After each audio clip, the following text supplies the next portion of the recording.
Pastor, existem profetas na atualidade? Deus ainda fala conosco através de profetas? Muito bem. Essa é uma pergunta bem satisfatória, é uma pergunta que ela divide opiniões. Eu acredito que era um ponto que não deveria dividir opiniões, né? Mas assim, em todo o período da história da igreja, a igreja ela começa no céu. Deus planeja a igreja, nasce no coração dele, sabendo que nós deveríamos ter um ajuntamento de palavras, de pessoas. Então, quando você pega em hebraico a expressão gahal, que seria como gritar, era o tocar do shofar, a reunião da assembleia, que no Novo Testamento você tem então eclesia, né, os chamados para fora. Esse ajuntamento, esse corpo que é o corpo de Cristo, chamado então de igreja, ele segue o modelo que era do Antigo Testamento. A igreja, na verdade, ela herda algumas coisas do judaísmo, ela herda um cânon com 39 livros, ela herda práticas litúrgicas, ela herda algumas questões, e eu não estou falando de judaizar a igreja. Hoje a igreja tem o seu modelo, a sua forma, o seu estilo próprio e pessoal, mas ela traz do judaísmo algumas questões e formas, e desde o início da igreja nos céus e na eternidade, o homem vai quebrando as alianças que Deus vai fazendo com ele. Tem pessoas que são aliancistas, então tem aliancista de 3 pontos, de 7, e tem pessoas que são dispensacionalistas: inocência, consciência, governo humano, patriarcal, lei, graça e milênio. Mas dentro da aliança que Deus faz com Adão, a aliança verbal, e ele quebra, Deus faz uma aliança com Moisés, a aliança escrita, e essa aliança ela vai perdurar até a promessa de Jeremias capítulo 31, versículo 31 até o verso número 34, quando Deus promete uma nova aliança.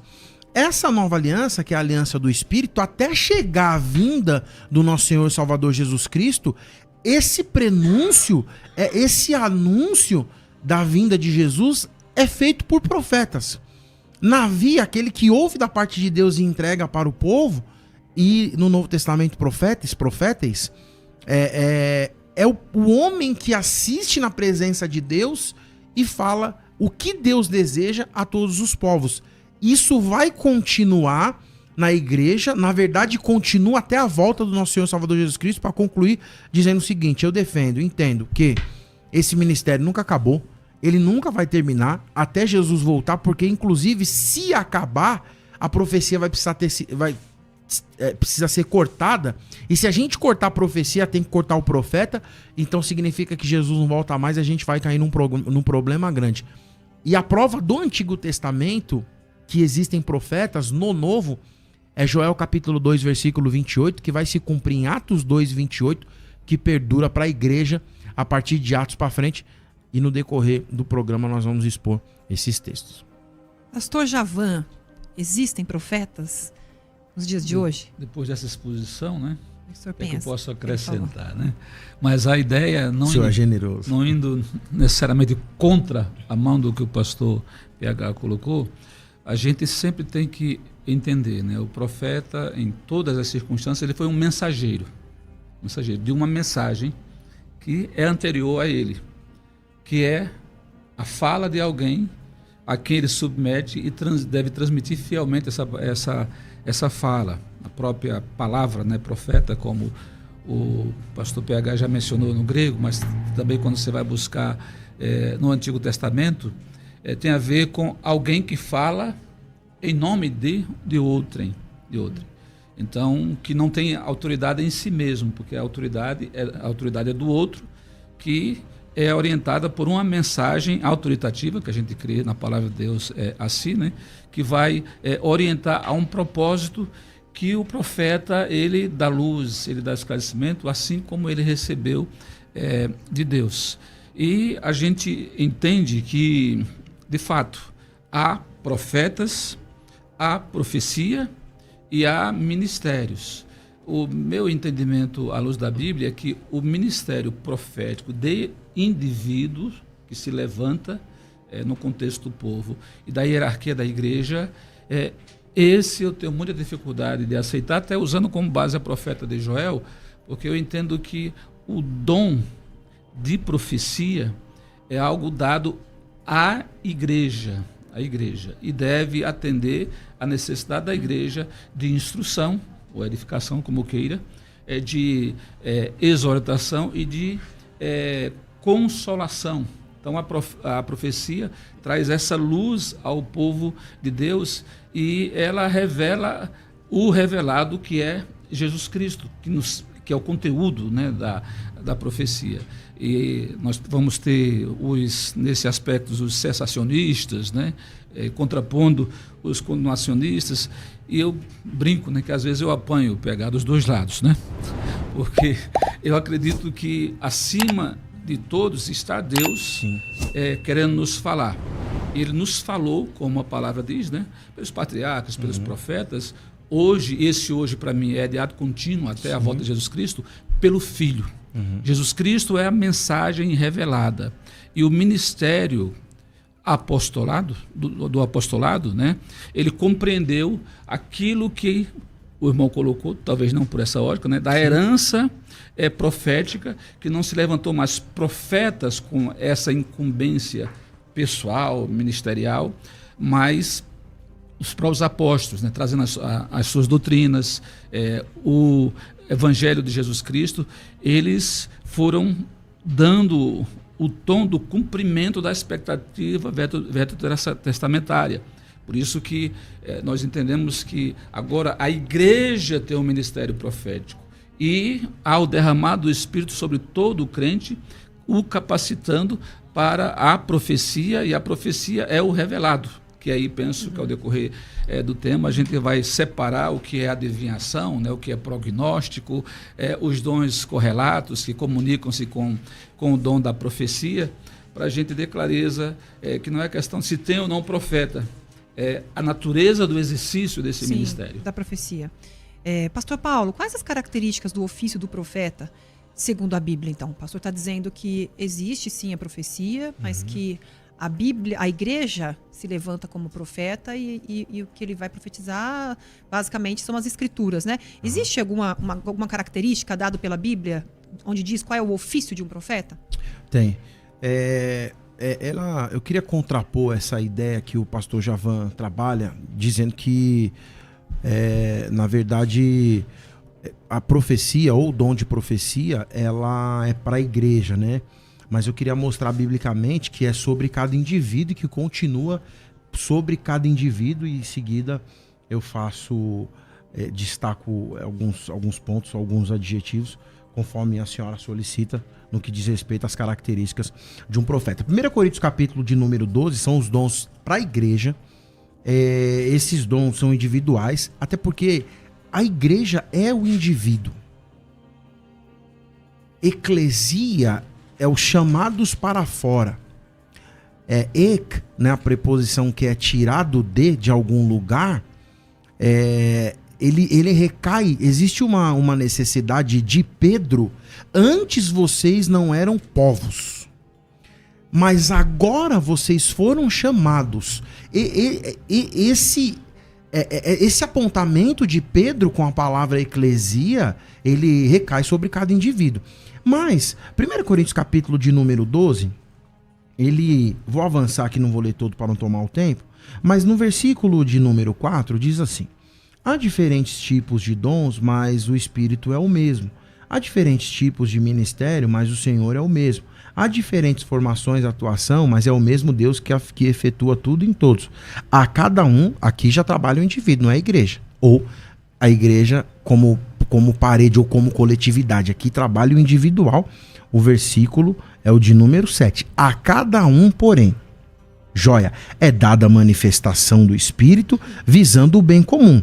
Pelo Espírito a um, de novo, indivíduo, é dada a palavra de sabedoria. Porque se eu falar que é coletivo para a igreja, eu deveria falar que todo mundo deveria ter o dom de sabedoria. E a outro indivíduo, pelo mesmo Espírito, a palavra do conhecimento. Se fosse a todo mundo, deveria falar que todo mundo deveria ter a palavra do conhecimento. E não tem. 2 ou 3 na igreja, a gente tem que orar todo dia para Deus levantar o 10 pastor Javan, 10 pastor Acabi, 10 pastor PH, porque a gente tem que se esforçar por vários. A outro pela fé o mesmo Espírito, e a outro dons de curar pelo único Espírito.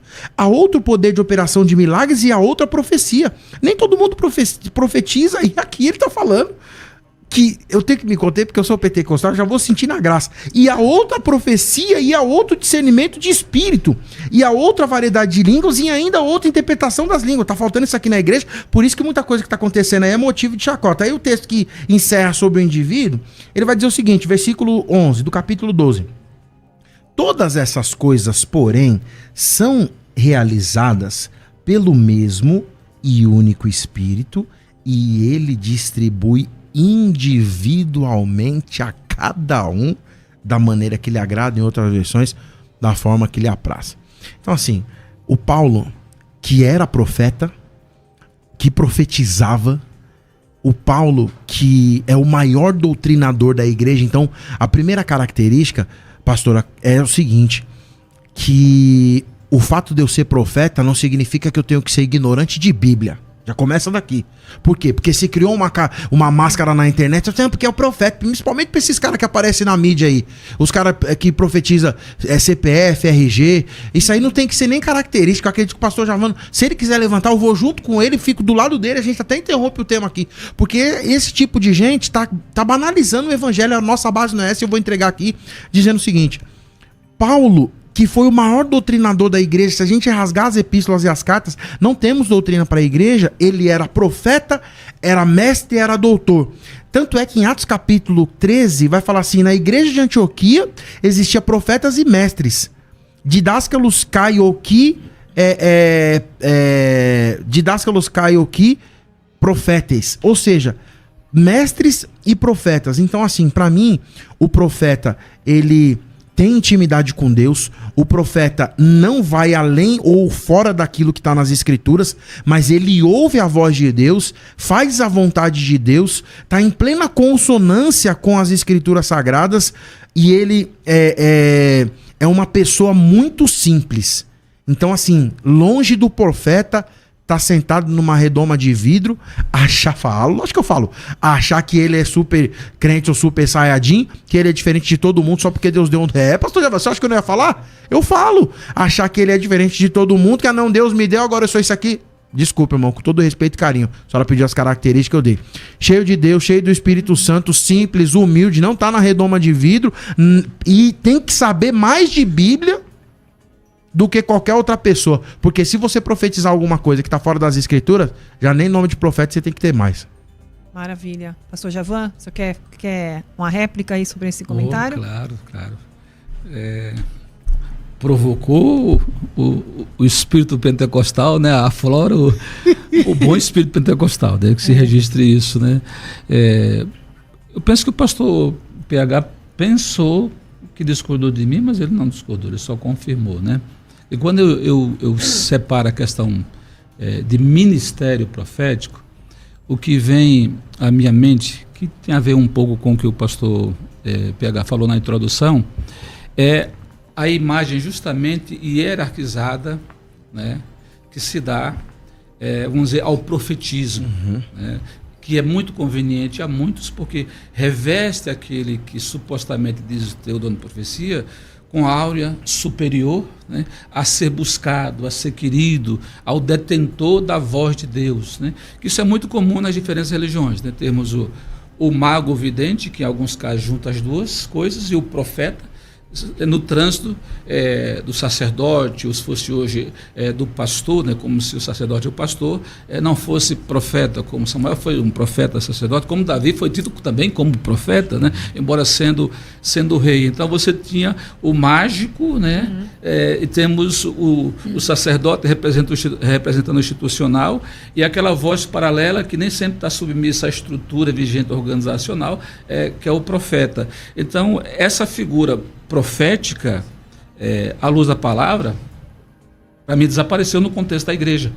Isso não quer dizer que aí eu digo que o pastor PH não está discordando de mim, que a ação do Espírito sobre a igreja para atender a necessidade da igreja de edificação, a necessidade espiritual, e aí nós vamos ver tanto nesse texto como também em Efésios, ele dá especificamente dons para atender a necessidade do corpo e a autoridade do corpo. Isso faz com que não haja um ministério hierarquizado no contexto da organização igreja, mas um dom que não é maior do que outro. Em até Paulo, né, manda buscar o dom de profecia, não no sentido do ser profeta como cargo, como função, como se fora maior do que aquele que socorre, né, aquele que tem a palavra de sabedoria. Enfim, é nesse contexto que entendo que a igreja tem esse ministério profético da mensagem que ela anuncia de salvação, de redenção através de Jesus Cristo, e a sua expectativa da voz do Senhor sempre fundamentada no revelado que é Jesus Cristo, no fundamento que não pode ser posto outro. Então, todo profeta, aí concordo que não sabe Bíblia, não tem autoridade de profecia, né? E todo profeta que não submete a sua própria profecia à palavra e o povo não tem esse discernimento, o povo tende a ir na roda dos falsos profetas, dos falsos ensinos. Então, eu entendo que esses dons elencados, que a gente tem que entender também, circunstanciados à necessidade da igreja de Corintos, circunstanciados à necessidade da igreja de Romanos, circunstanciados à igreja de Éfeso, e quando Pedro também faz um elenco pequeno, circunstanciado às igrejas em geral, a igreja primitiva, tem a ver com essa revelação que às vezes, pastor PH, a gente atribui, né, só ao Antigo Testamento a revelação progressiva, mas há também quê de progressivo na revelação neotestamentária em relação à igreja ser consolidada e aquilo que a igreja seguirá após a morte dos apóstolos, após a toda a estruturação que Jesus Cristo fez e delegou os apóstolos para que fizessem, para a igreja assim perpassasse de geração a geração e obedecendo a um cano, se é que a gente reconhece esse cano, como a revelação completa daquilo que deveria ser revelado, do ministério que foi desvendado. Não há mais mistérios a ser desvendado, porque o mistério que era Cristo já foi revelado pela igreja, e a igreja profeticamente continua o anunciando. Então, nesse sentido, é que eu coloco a ideia de que é para a igreja, é para todos, não é que todos vão ter, né? Me parece que vocês estão bem alinhados, assim, com um pensamento bem parecido, no sentido de que profetizar as escrituras, né? Agora eu queria apertar um pouquinho aqui. Vou começar com o pastor Paulo. Profetismo é evidentismo, pastor? Pessoas que profetizam, que preveem, que fazem predições de coisas de foro íntimo, por exemplo, da vida da pessoa, com quem vai casar, que Deus está mostrando ali. Isso pode ser chamado de profeta? Eu particularmente não acredito em santo casamenteiro, né? Até porque é o seguinte, aí você vai lá, cá, Deus me deu, você casa, aí amanhã ou depois não sabia dos detalhes, mas que Deus que é esse que fala pra você casar e não dá os detalhes? Aí agora você tá na lama, pessoas que dão datas, dias, falam assim, Deus tá me mostrando, me sim, revelando sim. coisas de foro íntimo. Isso é profeta? Assim, essa questão do cara chegar na igreja, CPF, RG, número da rua, portão da casa, cor do cabelo, né, pastor Javan? Se tem barba ou não tem barba. Assim, isso aí tá longe da Bíblia, porque na verdade isso só aflora o ego. É o Deus que massageia, o tema de livro, hein? Do Deus que massageia o ego. Essa é inédita, não tem.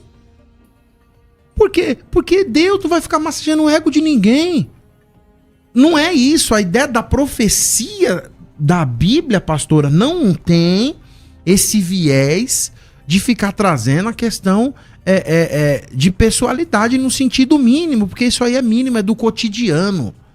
O cotidiano você tem que se esforçar. Se Deus tiver que intervir em alguma situação, ele vai intervir no seu futuro, vai trazer alguma questão profunda do passado, como Jesus predisse e falou, inclusive, no caso da mulher de Samaria, no caso de Natanael, no caso de Filipe, porque tem muita gente também falando que profeta não fala do passado e querendo atribuir essa questão a Satanás. Então, assim, no meu ponto de vista, respondendo a pergunta da senhora, a profecia na Bíblia, ela vai muito mais além do que a maneira com que esses profetas, ditos profetas da atualidade, têm feito. Os profetas, então, hoje, no entendimento do senhor, seriam boca de Deus, no sentido de trazer a escritura, de trazer a exortação, de trazer como era antigamente? Não, na verdade, assim, eu acho legal que os temas que eu tenho participado, além de eu acreditar eu estou inserido dentro desse contexto. Então, assim, para escândalo de muitos, eu vou falar, eu sou profeta. Deus me usa com dom de profecia, de revelação, de cura. O tema que eu discuti ontem foi sobre cura. Então, assim, quem me ouve, os pastores que me levam nas igrejas, Deus, eu sou da palavra aqui, grego, hebraico, o que for, é Bíblia. Mas uma hora Deus vai falar, você, se coloque de pé, tá assim, assim, e acontece comigo. Como diz na Bíblia, não revela RG, não revela o CPF, mas não é isso que leva ao meu ministério. Eu acredito que Deus, ele tem um propósito de interferir na vida de alguém, porque ele tem um chamado. Na verdade, o maior propósito da igreja é levar em consideração a vontade de Deus. Então, quando Deus me usa, quando Deus me levanta para falar com alguém, acredito que com certeza já aconteceu com vocês. E com você que nos assiste, ou você que nos ouve, mesmo não acreditando, Deus já levantou alguém para falar com você. Eu entendo que o pastor Javan defende, a maioria das pessoas que não acreditam na continuidade do ministério profético diz que o profeta em exercício da igreja é aquele pastor, um diácono, um obreiro, qualquer pessoa que levanta com autoridade bíblica, talvez esteja inserido aqui no contexto que a senhora levantou, e para mim não é. A palavra do conhecimento, a palavra da sabedoria. Profecia é, na raiz da palavra, ouvir de Deus e entregar para o povo. Aí o senhor pergunta para mim, mas a Bíblia não é a palavra de Deus? É a palavra de Deus revelada. Mas Deus continua falando? Vai continuar falando até a volta do nosso Senhor Salvador Jesus Cristo. E se o profeta falar coisa que não bate nas escrituras, 10 anjos da minha direita, 10 anjos da minha esquerda, já tem que ficar quieto, não tem nem continuar falando, tem que tomar o microfone na mão dele, porque isso é antibíblico. Senhor Javan, você acha que isso que o pastor está falando não seria aquilo que Paulo falou para as pessoas não barrarem as profecias, mas que elas ouvissem e retivessem o que fosse bom? Seria mais ou menos isso? Em termos, sim. Né? É só a gente entender o contexto de Paulo lá em Tessalonicenses, que é o texto que a irmã se refere. Né? A que profecias Paulo estava se referindo? Com certeza não eram essas profecias gratuitas, ocasionais, desconectadas do conteúdo das profecias que apontavam para quem? Para Jesus Cristo. Apontavam para um plano de redenção que foi pensado por Deus antes da fundação do mundo e realizado usando seres humanos. Né? Desde o princípio foi assim. Não era um eis que te digo que estavam falando ali, Paulo estava mandando ouvir tudo e reter o que é bom. Nisso eu concordo com o pastor, porque eis que te digo é o seguinte: cala a boca porque eu tenho autoridade e eu vou te falar, você vai obedecer porque eu estou falando em nome de Deus. Então aí a pessoa sim vai dizer, quem sou eu para não ouvir a voz de Deus? Mas espera aí, é de Deus? Eu penso à luz da Bíblia que não ocorreu nenhum milagre, não ocorreu nenhuma cura, não ocorreu nenhuma palavra profética desconectada do propósito maior de Deus. Sempre que Jesus curou um indivíduo, não foi pelo indivíduo. Foi por aquilo que significava aquela cura publicamente, para dar testemunho da autoridade dele, para dar testemunho que nele se cumpriam as profecias. E penso que esse feeling, esse sentimento, esse condutor da ação profética também está no Antigo Testamento e vai sim até a volta do Senhor Jesus Cristo.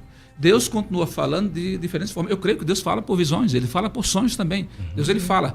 Mas a fala de Deus, uma vez que cremos que o Espírito Santo conduziu toda a revelação bíblica, entendemos que Ele conduziu até o fechamento do cânon sagrado, esse agir de Deus, seja por indivíduo ou outros efeitos que Deus possa usar, não vai contrariar a palavra como a revelação completa pela qual devemos nos seguir.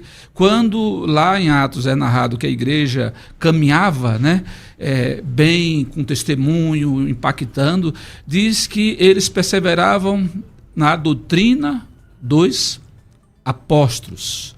Os apóstolos receberam do Antigo Testamento, né, beberam na fonte direta de Jesus Cristo e assim discipularam aqueles que constituíram a igreja para esse viver segundo a fé revelada profeticamente na profecia máxima que foi o próprio Senhor Jesus Cristo, que é o fundamento posto. Então, nesse particular, se vier com adivinhação, com CPF, e aí não dá para a gente aceitar. Sim, tá muito bom. Só não tem essa coragem de arrancar o microfone, né? Para não sei o que vai acontecer se o cara segura, né? Tá muito bom o nosso papo aqui, pessoal.